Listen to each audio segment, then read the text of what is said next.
안녕하십니까. 오늘은 8월 15일 광복절입니다. 여기 보시면 지금 그 맷돌 호박이 익다가 떨어졌습니다.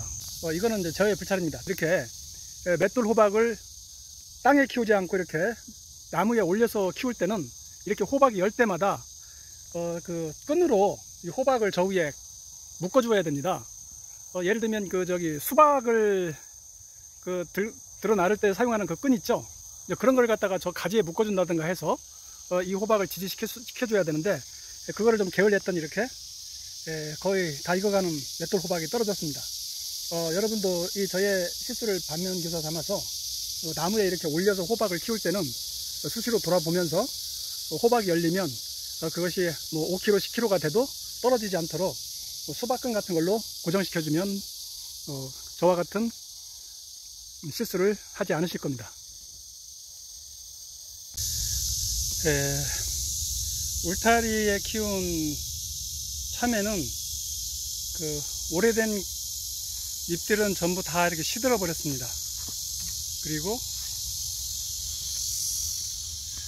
뿌리에서부터 한 3m, 4m 정도 되는 그 끝부분에 아직 이렇게 참외 덩쿨이 지금 크고 있고, 여기가 이제 맨 앞이죠. 그리고 거기에 이렇게 참외가 아직도 열리고 있습니다.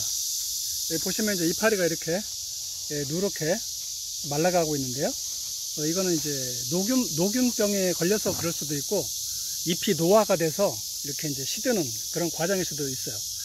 지금 같은 경우에 이제 이 참외를 계속 키우려면 영양 공급이 충분해야 되고 병충해 방제를 이제 계속 해줘야 됩니다. 그렇지 않으면 이제 이 참외는 더 이상 결실을 맺지 못할 텐데요. 또한 이 저쪽에서부터 뿌리에서부터 이 줄기까지 수분이 이제 제대로 공급이 돼야 하는데, 보급로가 좀 멀어가지고 결국 이제 참외가 좀 늙은 거죠. 노화가 돼서 참외 결실을 제대로 못할 수가 있어요. 그래서 이제 이쯤 되면 거름을 충분히 해서 체력을 키우든지 아니면 이제 참외 수확을 여기서 이제 정리를 해야 되는 그런 상황인데, 저는 지금 여기에 시험 삼아 재배를 하는 거기 때문에 이렇게 끝까지 결실이 어느 정도 되는지를 이제 지켜보는 그런 용도로 활용을 하고 있습니다. 이거는 이제 자리공 나무인데요. 자리공 풀이죠. 이렇게 보면 이제 열매가 이제 주렁주렁 열립니다. 이거 아주 생명력이 아주 굉장히 대단해요. 이거 줄기를 자르고 놔두면 내년에 이제 여기서 이 뿌리에서 또 이제 더 굵은 이제 자리공이 나올 겁니다. 그래서 텃밭 위에 이런 자리공이 있으면 이거를 뿌리째 뽑지 마시고 옮겨 심는다든가 아니면 이제 거기에 잘 관리해서 해마다 나오는 줄기 열매를 이용을 해서 농약 대용으로 활용할 수가 있겠습니다. 여기 이렇게 이제 호박꽃은 피었는데 보시면 꿀벌이 없습니다. 지구온난화로 인해서 그 이상기후인 탓도 있고, 장마가 지나고 나면 이제 장마에 꿀벌들이 많이 죽을 수가 있겠죠. 그래서 이렇게 이제 벌이 없어져 가지고 지금 저쪽에 그 암꽃이 피었거든요. 여기도 피었고 저쪽에도 암꽃이 피었죠. 그런데도 이게 수분이 안 되면 여기 호박 결실이 안 돼요. 그래서 이런 경우에는 이제 인공 수분을 해 주어야 호박을 얻을 수가 있습니다. 여기서 보시면 여기 호박 그 암꽃이 피었던 자리죠. 근데 수분을 못 해주다 보니까 이렇게 호박이 열매를 맺지를 못하고 이렇게 중간에 이제 낙과를 해버리는 거죠. 그래서 지금부터는 이제 아침마다 밭에 가실 수 있으면, 아니면 밭에 갈 때마다 이렇게 벌이 왔네요. 근데 왕벌입니다. 이렇게 벌이 이제 수분을 해주기가 어려운 상황이기 때문에 이런 숫꽃을 따서 암꽃에 직접 그 수분을 해주는 그런 작업이 필요합니다. 지금 10그루 고추에서 고추를 좀 땄는데요. 수확한 게 요만큼이고, 탄저병으로 인해서 못 쓰게 된 고추가 이만큼입니다. 거의 반반이죠. 이거는 결국은 제가 방제를 게을리 했기 때문에 탄저가 온 것이고요. 이렇게 한번 탄저가 오면 이건 거의 뭐 쓸모가 없게 됩니다. 그래서 탄저가 온 고추는 빨리빨리 따서 버리고 즉시 살균 방제를 함으로써 이렇게 고추를 익을 때까지 키울 수가 있습니다. 자, 여기도 보시면 이렇게 탄저가 왔죠. 이거 아깝다고 그냥 놔두면 이렇게 됩니다. 그러니까 이거 빨리 따다가 이 부분을 이제 칼로 도려내고 뭐 고추장을 찍어 드시든지 빨리 드시고, 그렇지 않을 거면 이거를 갖다가 그냥 따서 버리십시오. 그리고 여기는 이제 음식물 쓰레기장인데요. 뭐 드시고 계시면은 먼저 드신 다음에 영상을 보십시오. 저는 이제 집에서 음식물 쓰레기를 이렇게 가져오면 이렇게 이제 봉지 같은 데 담아서 가져오거든요. 그리고 담아놓은 것을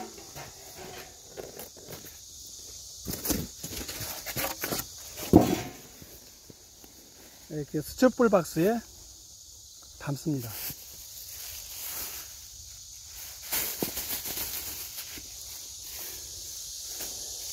냉장고에 두부를 사다 놨는데 두부가 냉장고에 있는지를 모르고 어느 날 보니까 이게 다 썩어 있는 거죠.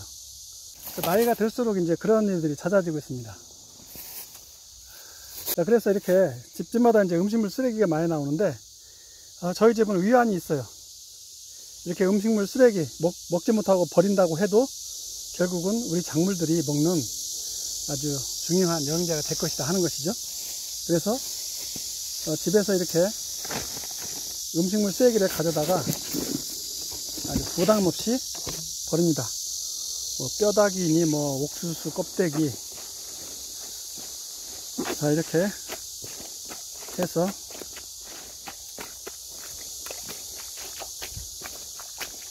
이렇게 담가 놓고 여기서 이제 1차 발효를 하는 것이죠. 그래서 1차 발효를 해서 그 다음에 이제 이쪽으로 2차 발효를 해서 넘기고, 그리고 여기에서 이제 이 우러난 액비라고 그러죠. 액비는 이 통에 이렇게 받아서 활용할 수 있게, 100리터 정도 되는 그 큰 고무 다라이 있죠. 그거를 한 3개 정도 갖다 놓고 음식물 찌꺼기 또 뭐 다른 거 이렇게 발효시키는 그런 용도로 활용하시면 근사하게 차려놓고 하실 수도 있어요. 이 뚜껑에도 비밀이 있는데요. 공기는 통하면서 벌레들은 못 들어가게 하는 방법으로 사용할 수 있는 것이 이런 천입니다. 저는 이제 현수막을 주워다 쓰는데요. 이렇게 그 현수막을 덮고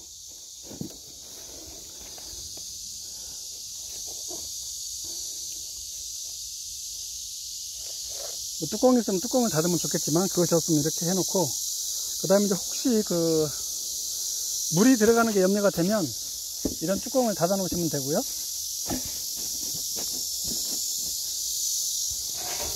바람이 불어서 날아갈 거를 막기 위해서 이렇게 저는 우스갯소리로 이걸 이제 치국이라고 합니다. 비가 오면 이제 물이 여기에 고이면 어느 정도 왔는지를 가늠할 수가 있죠. 이런 식으로 관리를 하시면 여러분도 그 근사한 천연 비료 제조 공장을 만드실 수 있을 겁니다.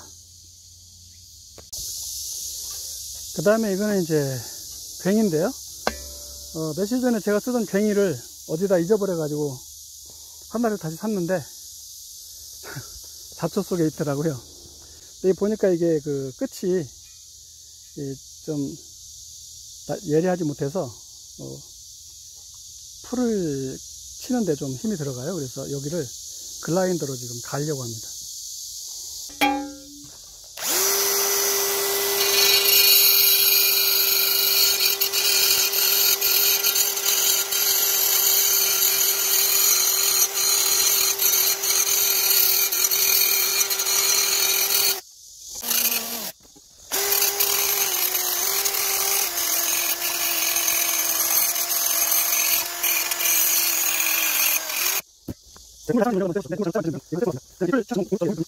그래서 이걸 가지고 가서 이렇게 풀을 탁탁 치면 이게 잘 떨어지죠.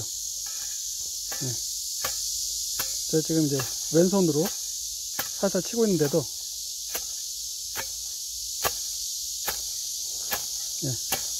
보시면 마치 그 낫으로 풀을 베듯이 아주 잘 떨어지죠. 네. 시금치와 쑥갓은 이 정도 걷어서 햇빛을 견디도록 해보겠습니다.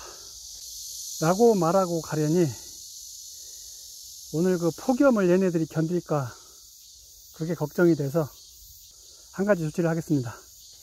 앞으로 한 3일간 뜨거운 햇빛을 좀 막을 수 있는 그늘을 만들어 주겠습니다. 네, 현수막을 사용해서 그늘을 만들겠습니다. 말뚝에 적당한 높이에 고추끈을 맸습니다. 그리고 각 고추끈을 맨 이 기둥에는 적당한 길이의 줄을 묶어서 이렇게 땅에 박아서 이것이 흔들리는 것을 막도록